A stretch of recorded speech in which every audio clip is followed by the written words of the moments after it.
सरस्वती के श्री चरणों में वंदन के पश्चात परम आदरणीय प्रधानाचार्य जी, माननीय निर्देशक जी, विद्यालय के वार्षिक महोत्सव में पधारे सभी मुख्य अतिथि एवं अभिभावकगण, हमारे जीवन को सदैव सफल एवं साकार रूप देने में कार्यरत और समाज के अग्रता आप सभी अध्यापकगण और मेरे सभी भाइयों और बहनों, सभी को सर्वप्रथम मेरा नमस्कार।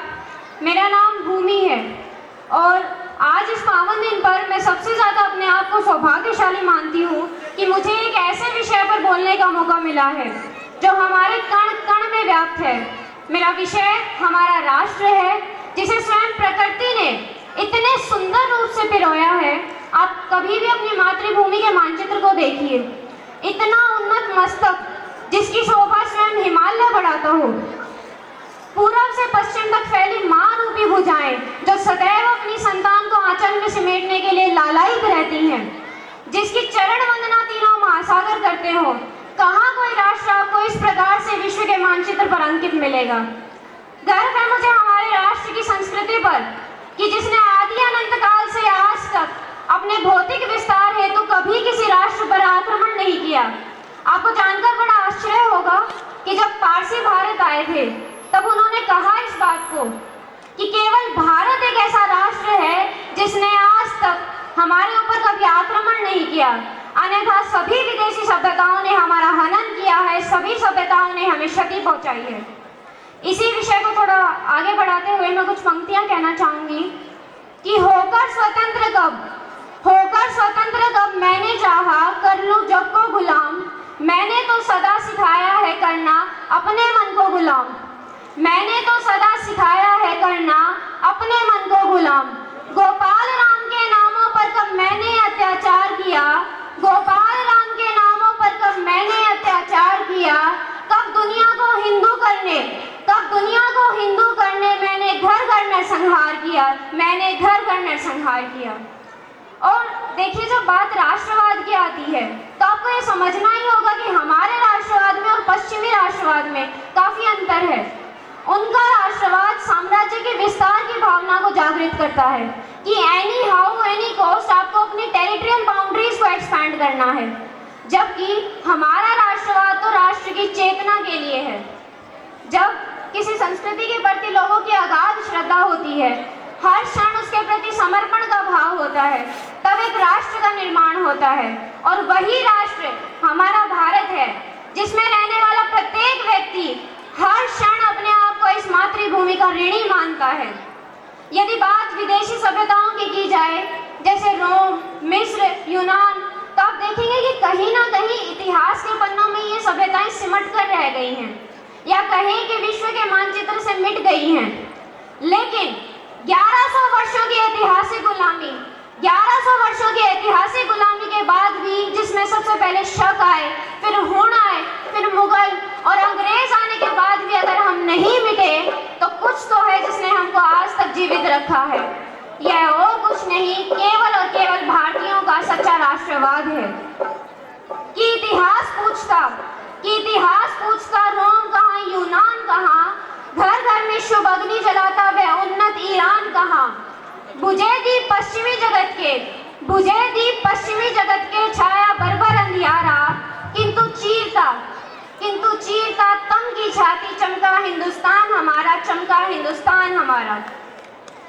मुझे गर्व है हमारे राष्ट्र पर कि दुनिया की सबसे पहली किताब ऋग्वेद हमारे यहाँ बनी, दुनिया का सबसे पहला व्याकरण पाणिनि अष्टाध्यायी हमारे यहाँ बना, दुनिया की सबसे पहली अरिथमेटिक की किताब बोधायन हमारे यहाँ बनी, दुनिया की सबसे पहली सोशियोलॉजी की किताब कल्पसूत्र हमारे यहाँ बनी, ज्योतिष विद्या की सबसे पहली किताब वेदांग ज्योतिष हमारे यहाँ बनी, शून्य की खोज हमारे यहाँ हुई, पाई की वैल्यू का मान हमारे यहाँ बताया गया, स्क्वायर रूट्स के कंसेप्ट हमारे हैं। और ये जो अरेबिक न्यूमरल्स हैं 1 से लेकर 9 तक के, जिनको आजकल अरेबिक न्यूमरल्स का नाम दिया जाता है, they are not Arabic numerals, वो हमारे हैं। जानते हैं अरब वाले उनको क्या कहते हैं? अरब वाले उनको हिंद से कहकर बुलाते हैं। दैट मीन्स हिंद से। You go on and on. आध्यात्मिकता और विज्ञान दोनों के पैरामीटर्स पर अगर किसी राष्ट्र की संस्कृति खरी उतरती है तो केवल और केवल आपके ये राष्ट्र भारत की ही संस्कृति है। जब कोलंबस भारत आया था तो वो एक चमड़े का खोल पहनकर आया था, और आपको जानकर बड़ा आश्चर्य होगा कि उस समय भी कोलंबस ने भारत में एक पूर्ण रूप से विकसित सभ्यता को पाया था। तो आदि अनंत काल से किसी भी कालखंड में अगर आप इस राष्ट्र का इतिहास उठाकर देखेंगे तो आपको एक उन्नत, विकसित और गौरवान्वित कर देने वाले दृश्यों के ही दर्शन होंगे। तो क्या ऐसा कारण रहा कि पिछले इतने वर्षों में हमने हमारे राष्ट्रवाद को मिटा दिया? इसका केवल एक कारण रहा कि हमने हमारी मानसिकता में भौतिक आतंकवाद जैसी चीजों को जगह दे दी है।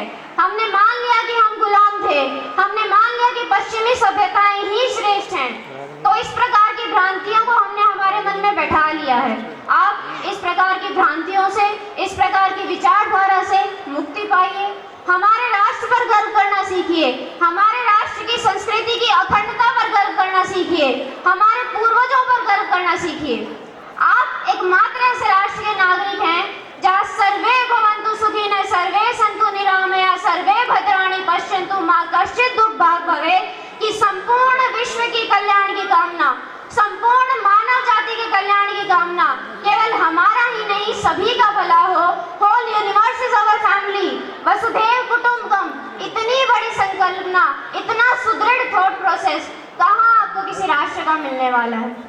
अंत में मैं इस विषय का समापन स्वर्गीय श्री अटल बिहारी वाजपेयी जी की कुछ पंक्तियों से करना चाहूंगी, जिनकी गूंज केवल लोकसभा में ही नहीं अपितु राष्ट्र के कण कण में आज भी गुंजायमान है कि भारत कोई भूमि का टुकड़ा नहीं, यह जीता जाता राष्ट्र पुरुष है। यह वंदन की धरती है, यह अभिनंदन की धरती है, यह अर्पण की भूमि है, यह तर्पण की भूमि है।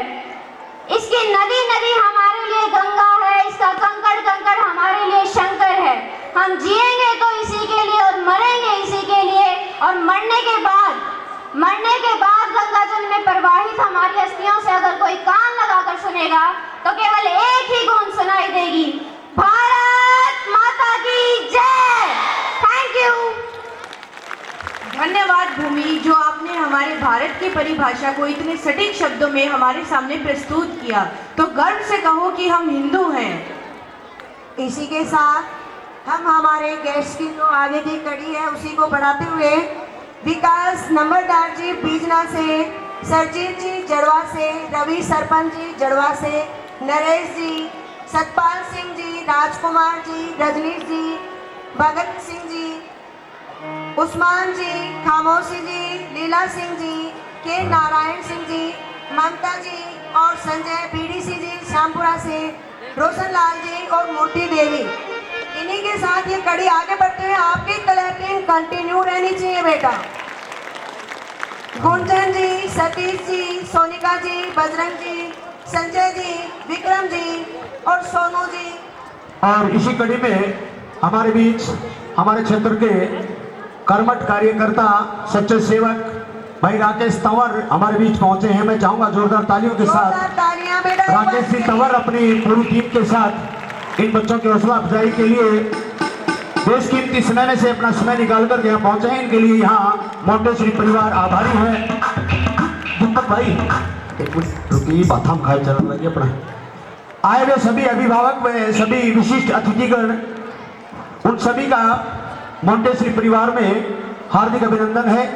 अब से कुछ ही क्षणों उपरांत आज के हमारे विशिष्ट अतिथिगण पूर्व कैबिनेट मंत्री माननीय प्रोफेसर रामविलास शर्मा जी पहुंचने वाले हैं। जैसे ही हमारे आज